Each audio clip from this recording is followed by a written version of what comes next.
Hello Michel. जी जी। यार आपका number कहाँ बिजी है? मैं कब से ट्राई कर रहा हूँ। कहाँ बिजी हो आप? वो सिस्टर की कॉल थी। पक्की बात है सिस्टर की कॉल थी? हाँ जी पक्की बात है, सिस्टर की कॉल थी। खाओ कसम के सिस्टर की कॉल थी। यार छोटी छोटी बातों पर कसम कौन खाते है।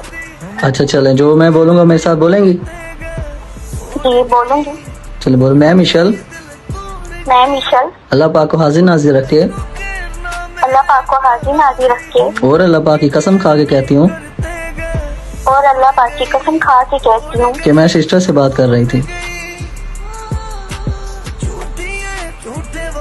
बोलें।